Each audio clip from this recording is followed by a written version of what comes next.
शिवसेना पक्ष चिन्हाबाबत पुढची संगणकीकृत सुनावणी 29 एप्रिलला होणार। काल सुप्रीम कोर्टात दुसऱ्या प्रकरणावरील सुनावणी प्रदीर्घ काळ चालल्यामुळे पक्ष चिन्हावरची सुनावणी होऊ शकली नाही। नागपूरमध्ये सोशल मीडियावर आक्षेपार्ह व्हिडिओ पोस्ट करून केंद्रीय मंत्री गडकरी आणि त्यांच्या कुटुंबियांना धमकी। या प्रकरणी धंतोली पोलीस ठाण्यात आरोपी विरोधात गुन्हा, पोस्ट करणाऱ्यांचा शोध सुरू। ॲडव्होकेट गुणरत्न सदावर्ते यांना धमकीचा फोन। काल मनसेसोबत झालेल्या राड्यानंतर आज एका महिलेकडून सदावर्तेंना धमकीचा फोन। मुंबई पोलिसांकडून खबरदारी म्हणून सदावर्तेंच्या सुरक्षेत वाढ। बीडच्या कारागृहात कैदी असलेल्या सनी आठवलेची call recording viral. Valmik Karad जेलमधील कैदी अझहर पठाणवर दबाव टाकतोय, त्याला मारहाणही करतोय। या प्रकरणाची सखोल चौकशी करा, कैदी सनी आठवलेची कॉल रेकॉर्डिंगद्वारे मागणी। आमदार संजय गायकवाड यांच्यावर गुन्हा दाखल करा, आमदार रोहित पवारांची मागणी। रोहित पवार कोल्हापुरातील राजापूर पोलीस स्टेशनला जाणार। शिवाजी कोण होता या पुस्तकाच्या प्रकाशकाला संजय गायकवाड यांनी दिली होती धमकी। ठाणे जिल्ह्यातल्या महिला आणि बालविकास विभागातील 73 कोटींच्या कथित गैरव्यवहार प्रकरणी समिती स्थापन। समितीकडून अहवाल प्राप्त होताच संबंधितांवर कठोर कारवाई होणार, मंत्री अदिती तटकरे यांची माहिती। बोंदूखरातला 2 दिवसांची पोलीस कोठडी, 6व्या गुन्ह्यात न्यायालयाकडून कोठडी। मृत्यूची भीती दाखवून महिलांवरील अत्याचाराप्रकरणी खरातवर 6वा गुन्हा। काल 5व्या गुन्ह्यामध्ये नाशिक कोर्टाने खरातला सुनावली होती न्यायालयीन कोठडी। बोंदूखरातचा मुलगा हर्षवर्धन खरातची पुन्हा एसआयटीकडून चौकशी। हर्षवर्धन खरातचा एसआयटी अधिकाऱ्यांनी नोंदवला जबाब। खरातच्या आर्थिक व्यवहाराशी संबंधित माहिती घेण्यासाठी हर्षवर्धनची कसून चौकशी। आर्थिक व्यवहाराबाबत माहिती नसल्याचा हर्षवर्धन खरातचा दावा। अशोक खरातची आणखी एका जमीन व्यवहाराची चौकशी होणार असल्याची सूत्रांची माहिती। उरणमधील चांडजे इथे जमीन खरेदी केल्याची माहिती। 3 ते 4 कोटी किंमत असलेली जमीन स्वस्तात खरेदी केल्याचा दावा। खरात कोठडीमध्ये असताना फेरफार मंजूर झाल्याची माहिती। अशोक खरातशी संबंधित शिर्डीतील निलेश जपेची ईडीकडून तब्बल 12 तास चौकशी। शिर्डीतील हॉटेल मारीगोल्ड आणि जपेंच्या कोपरगावातल्या घरी एकाच वेळी ईडीची कारवाई। निलेश जपेचा अशोक खरातसोबत आर्थिक व्यवहार असल्याची माहिती। ईडीने केली कागदपत्र जप्त। लैंगिक शोषण आणि जादूटोण्याच्या गुन्ह्यामध्ये लासलगाव पोलिसांनी भोंदू महेश काकडेला केली अटक।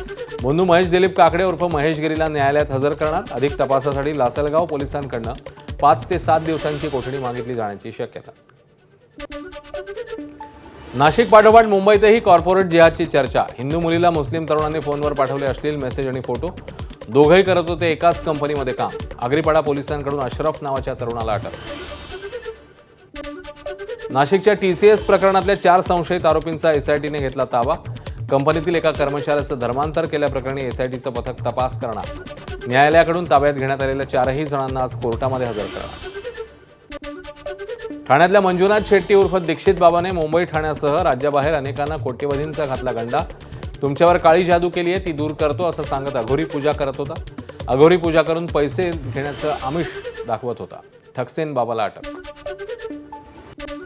राज्यातील शासकीय आणि निमशासकीय कर्मचाऱ्यांच्या बेमुदत संपाचा आजचा 4था दिवस। सरकारी कर्मचाऱ्यांच्या सुधारित निवृत्ती वेतन योजनेसह 18 मागण्यांवर अद्यापही तोडगा न निघाल्याने संप कायम। मुख्यमंत्री फडणवीसांकडून लेखी आश्वासन येत नाही तोपर्यंत संप मागे न घेण्याचा निर्धार। जुनी पेन्शन योजना लागू करण्याच्या मागणीसाठी सरकारी कर्मचारी 4 दिवसांपासून संपावर। संभाजीनगरमधल्या घाटी रुग्णालयातल्या परिचारिका देखील संपावर। जुनी पेन्शन योजना लागू करत नाही तोपर्यंत माघार न घेण्याचा निर्धार। ई-केवायसी नसल्यास शिक्षकांना मे महिन्याचं वेतन नाही। शिक्षण विभागाने 22 एप्रिल रोजी पत्र पाठवून दिला इशारा। शिक्षक शिक्षकेतर कर्मचाऱ्यांना ई-केवायसी बंधनकारक। ई-केवायसी पूर्ण न केल्यास संबंधित शाळांचं एप्रिलचं वेतन रोखणार। बीड शहरातील सुभाष रोड परिसरात असलेल्या लेन्सकार्ट दुकानाला ठोकलं टाळं। संतप्त सकल हिंदू संघटनेकडून लेन्सकार्टचा बॉयकॉट। हिजाब चालतो मग टिकली का चालत नाही, हिंदू संघटनेच्या तरुणांचा सवाल। बीडच्या जिल्हा रुग्णालयातील आरोग्य यंत्रणा व्हेंटिलेटरवर असल्याचं वास्तव माझाने समोर आणलं। माझाच्या बातमीची दखल आरोग्य विभागाकडून। रुग्णांसाठी डेझर्ट कूलरची व्यवस्था तर कार्डियक मॉनिटरही दुरुस्त। आखाती देशातल्या युद्धाचा परिणाम जळगावातल्या केळी उत्पादकांवर झालेला, मात्र केळी निर्यात सुरू झाल्याने शेतकऱ्यांना दिलासा। केळीच्या दरामध्ये वाढ। रत्नागिरीतल्या चिपळूण तालुक्यात एका 13 वर्षाच्या विद्यार्थिनीवर अत्याचार। विद्यार्थिनीला जीवे मारण्याची धमकी। नराधमाला चिपळूण न्यायालयाने सुनावली 20 वर्षांच्या सक्त मजुरीची शिक्षा आणि 1 लाख रुपये दंड। पुरातत्व विभागाचे नियम डावलत तुळजाभवानी देवीची 6वी सिंहासन पूजा। पुजाऱ्याविरोधात गुन्हा दाखल। 5 वर्ष मंदिर प्रवेश बंदीची कारवाई, ऑनलाईन बुकिंग नसताना अधिकारी कर्मचाऱ्यांना मॅनेज करत 6वी सिंहासन पूजा घातल्याचा संशय. मुंबईतल्या चारकोपमधल्या घरफोडीचा छडा लावण्यात पोलिसांना यश. 240 ग्रॅम सोन्याच्या दागिन्यांची झाली होती चोरी. पोलिसांनी सीसीटीव्हीच्या माध्यमातून आरोपीला ठोकल्या बेड्या. आरोपीने गुन्ह्याची दिली कबुली. 34 लाखांचे सोन्याचे दागिने आरोपीकडनं हस्तगत. सुरक्षा रक्षकाचे हातपाय बांधून कंपनीतनं 5 लाखांची चोरी. संभाजीनगरातल्या डी सेक्टरमधल्या कंपनीतला प्रकार. चौघांविरोधात पोलिसांमध्ये गुन्हा. सीसीटीव्हीच्या माध्यमातून आरोपींचा शोध सुरू. उद्योजकांनी घेतली पोलीस निरीक्षकांची भेट. आंतरराष्ट्रीय स्तरावर रेअर ड्रग्ज म्हणून ओळखले जाणारे एलसीडी ड्रग्ज नागपूरमध्ये जप्त. 2 आरोपींकडून 17 डोस जप्त.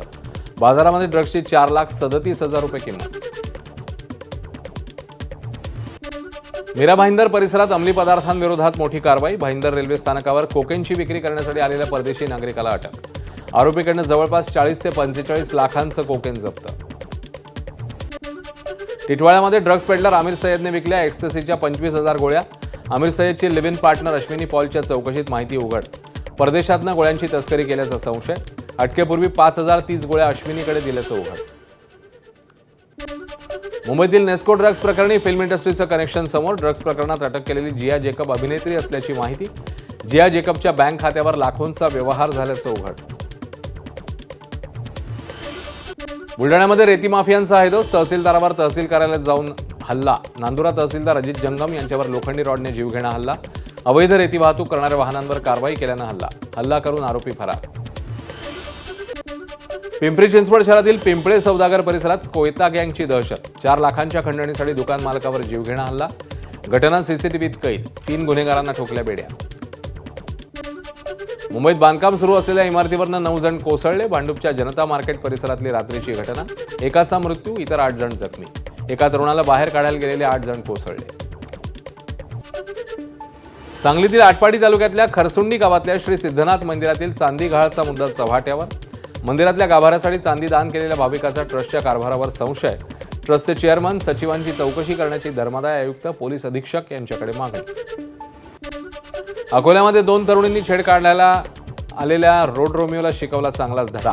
दोघींनी तरुणाला चोपलं. मुलीकडे पाहून तरुण करत होता अश्लील हावभाव. पोलिसांनी तरुणाला घेतला ताब्यात.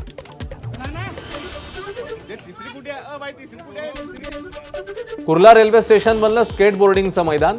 2 तरुणांचा जीवघेणा स्टंट माझाच्या कॅमेऱ्यामध्ये कैद. रेल्वे पोलीस आणि आरपीएफ असतानाही स्टंटबाजी. मोठी दुर्घटना घडल्यास जबाबदार कोण असा सवाल विचारला जातो. भंडाऱ्यात भीषण अपघातात 5 जणांचा मृत्यू. कारचा टायर फुटल्यानं अपघात. कार थेट ट्रकवर आदळली. अपघातात मायलेकींसह नवरदेवाच्या मामा मामीचाही मृत्यू.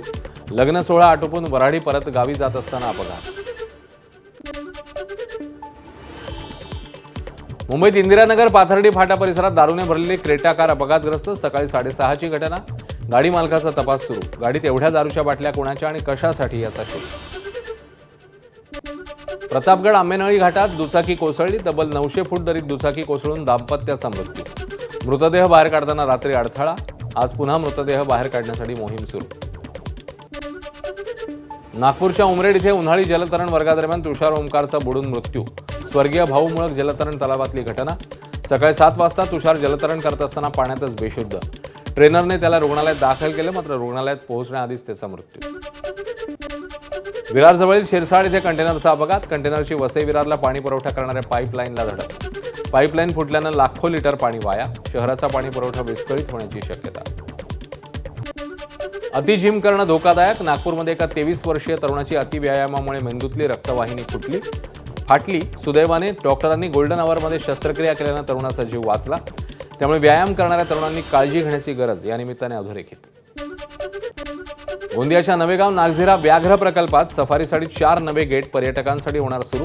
पहिलं गेट 1 मे पासून सुरू होणार. उरलेले 3 गेट्स लवकरच सुरू करणार. नागझिरा प्रकल्प व्यवस्थापनाची माहिती. स्थानिकांना मिळणार रोजगाराच्या संधी. उन्हाळ्याच्या सुट्टीसाठी रेल्वेच्या 18,000 विशेष गाड्या. सुट्ट्यातली लक्षात घेत गर्दी केली उपाययोजना. 18,262 गाड्या चालवणार. रेल्वे मंत्र्यांची माहिती. 15 जुलैपर्यंत धावणार 18,000 विशेष गाड्या. बीडच्या विडा येथील प्राथमिक आरोग्य केंद्रात ऊसतोड मजूर महिलांचे हाल. कुटुंब कल्याणची शस्त्रक्रिया पार पडल्यानंतर झोपावं लागतंय जमिनीवर. बेडच उपलब्ध नसल्याचा प्रकार समोर. धाराशिवमध्ये अंगणवाडी पोषण आहारात घोटाळा झाल्याचा आरोप. निकृष्ट आहार मिळत असल्यानं अंगणवाडी सेविका आणि पालक आक्रमक. सोमवार ते शनिवार मिळतो एकच आहार. कुपोषण दूर करणं अंगणवाडीचा उद्देश, मात्र निकृष्ट आहारामुळे उद्दिष्टाला हरकत. डोनाल्ड ट्रम्प यांनी अणुहल्ल्याची शक्यता फेटाळली. अण्वस्त्र हल्ला करणार का हा प्रश्नच मूर्खपणाचा. आखाती युद्धात अण्वस्त्रांचा वापर नाही. ऑपरेशन एपिक फ्युरीचे उद्देश साध्य झालेत. अण्वस्त्रांचा वापर कुणीही करू नये, आम्ही करू देणार नसल्याचं स्पष्टीकरण. हॉर्मुझच्या सामुद्रधुनीतली नाकेबंदी हटवणार नाही. अमेरिकेचे अध्यक्ष डोनाल्ड ट्रम्प यांचं स्पष्टीकरण. नाकेबंदीमुळे इराणला रोज 500 दशलक्ष डॉलर्सचं नुकसान. करार केल्याशिवाय नाकेबंदी हटवणार नाही, ट्रम्प यांनी केलं स्पष्ट. इराणसोबत करार करायची घाई नाही. अमेरिकेचे अध्यक्ष डोनाल्ड ट्रम्प यांचं स्पष्टीकरण. करार आत्ता करू शकतो, पण मला चांगला करार हवाय. इराण करार करते का बघतोय, नाहीतर त्यांना संपवणारच, ट्रम्प यांचा पुन्हा इशारा. इस्रायल लेबनॉन शस्त्रसंधीला 3 आठवड्यांची मुदतवाढ. अमेरिकेचे अध्यक्ष डोनाल्ड ट्रम्प यांनी केली घोषणा. दोन्ही देशांच्या शिष्टमंडळाशी ट्रम्प वान्स यांची चर्चा. लवकरच दोन्ही देशांच्या प्रमुखांना अमेरिकेत बोलवणार.